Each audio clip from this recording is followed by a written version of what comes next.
Crossley here with Title Sports Network. I'm joined with the amazing Dan Hardy. Dan Hardy, happy birthday.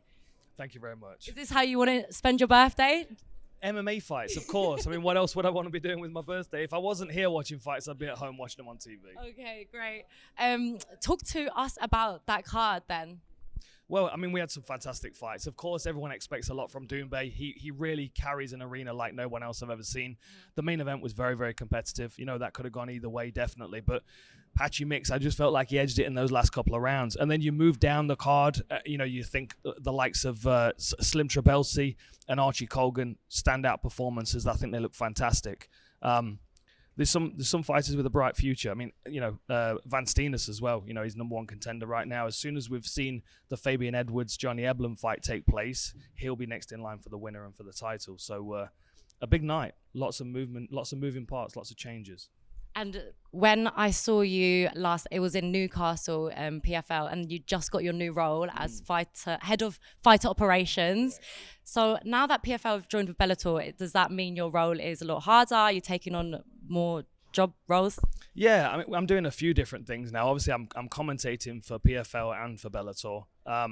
And I'm involved in basically everything that's going on across the matchmaking, the fighter signings, just to kind of make sure I'm staying in touch with the team. Like, we have a matchmaking team and people kind of focus on their different roles in different regions, but we all work as a team, and we'll advise each other and we'll recommend fighters if we have a pullout or if we're looking for someone of a particular weight class that we can't get. I can reach out to the other matchmakers. So we do work very much as a team, but I'm across everything now, and I wouldn't want it any other way. So when I talk about you, when Dan Hardy comes up in conversation with anyone in MMA, you have a lot of respect on your name. Why do you think you have that much respect?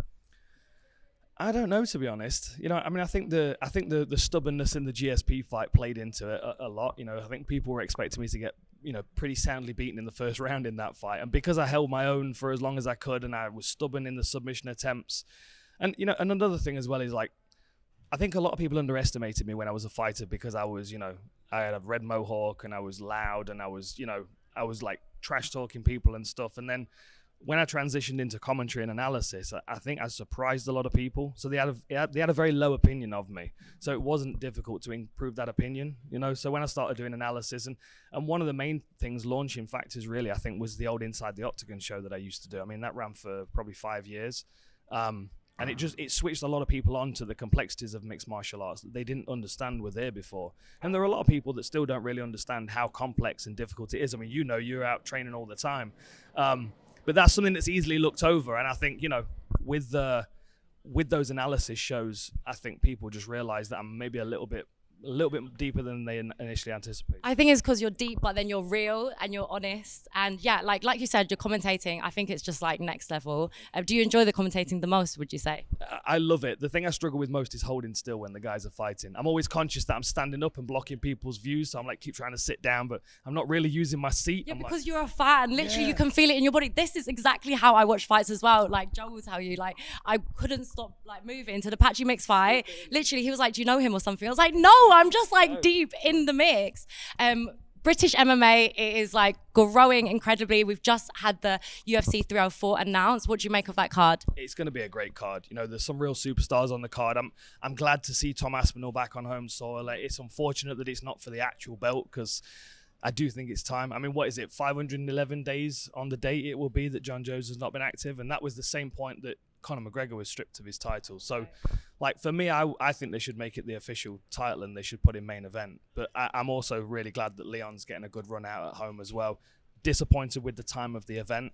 I mean, I'll be staying. Yeah, let's talk about that, please. Why? Like, that's not fair. I mean, we have to deal with so many cars that we have to stay up late, and they can't just give us one. I know. It was the same in, was it 204 when Bisping fought Henderson the second time? And I was backstage for that, and it was hard work to get through. What was the difference? Like, it was the same. It was in Manchester. It was like a 3:00 main card start. Oh, sorry, you could feel the difference with the fighters, with the people working. Just generally, I mean, you've got to think everybody there is up through the night. Not only the fighters that are expected to perform at 4 or 5 o'clock in the morning, but the fans are expected to be up at that time and excited. I'm sure they'll be up. They'll be excited. This is the thing: it's a different audience, a different type of audience, and different atmosphere.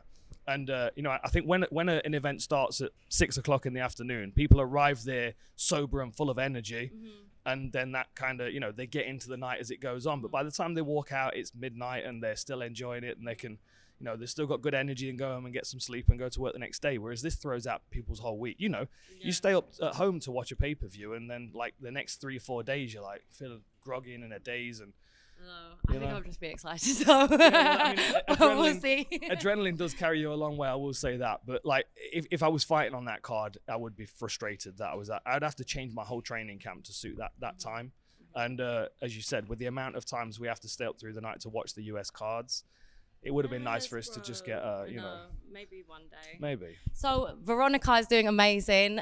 How do you find the time to like help her with her camp, commentate, do all the Bellator PFL shows? I don't. It's just what we do all day, every day. We wake up and it's okay. What's on the schedule today? And it's MMA stuff. We're either going to the gym, or we're researching, or we're doing breakdowns, or we're recording a podcast. And that just adjusts slightly when she's in training camp. We increase the amount of time that she's training, and we move around a bit more. We spend time at different gyms. Like we'll go Renegade, and we'll spend a lot of time there, and then we'll go down to GB Top Team and get some good sparring rounds. And for the rest of this camp, we went out to Renzo Gracie's in New York.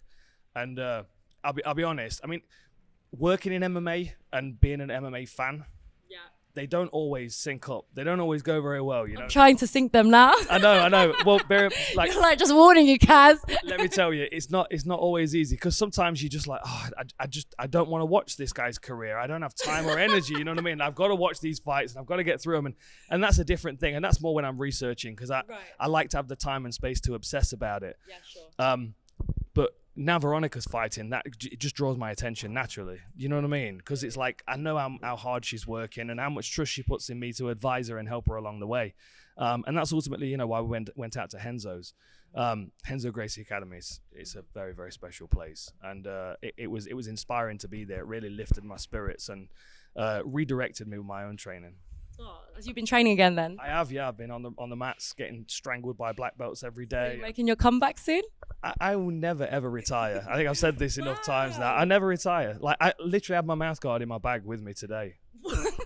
Honestly, really? Yeah. To step in case there was a... I woke up this morning and I'm like, I feel like I'm fighting today.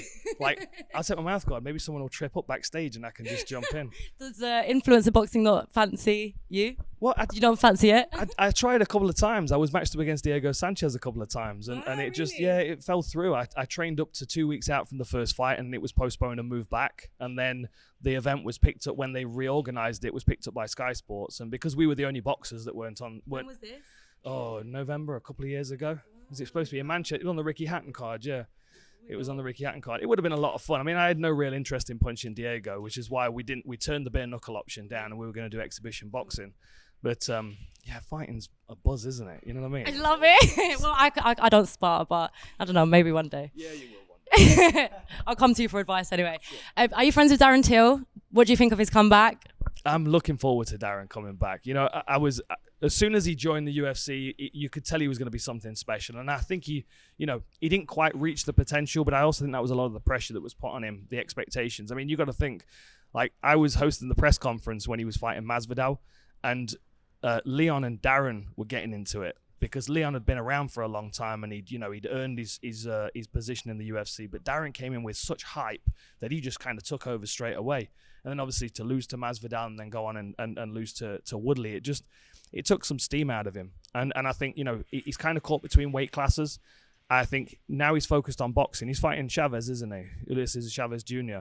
I think that's a good matchup. I think it's a very winnable fight for Darren Till. I think people are always going to underestimate him, but he hits like a truck and he's a very, very high fight IQ. Even though he doesn't use a massive skill set to get the job done, I think we're going to see some special performances still from Darren Till. Definitely. One last thing, McGregor and Chandler, how does that go? I've already made a prediction when I was on Ariel's show the other week. I've not really thought about it until he asked me, but I think McGregor's going to do it. Because I just feel like Chandler's not the person that he used to be when he was fighting smart and, picking his shots, etc., etc. I feel like both of them are not the fighters they used to be. They're not. But McGregor's been waiting to get back in here for a long time. You know what I mean? And I think, yeah, I do. I of course he's enjoying his life and he's traveling around on his yacht and all that, but He wants to be the champ again. This is who he is. It's who he is, right? And that fight IQ that he's got, the precision with his left hand, and the way that Chandler fights now it's just too reckless, I think, for someone as sharp as McGregor. I think Chandler would have to completely recalibrate his approach for this fight. And you know, he might be I don't want to say smart enough because he's a smart dude, but he might choose to because the value of the win over McGregor. But if he comes in for the show and for the fight, McGregor will pick him off. I just feel like he's just too sharp for a lot of these guys. Very exciting times to be an MMA fan. Dan Hardy, have a great birthday. Thank you so much. Don't forget to hit like and subscribe so you don't miss any more MMA content featuring me, Kaz Crossley, for Title Sports Network.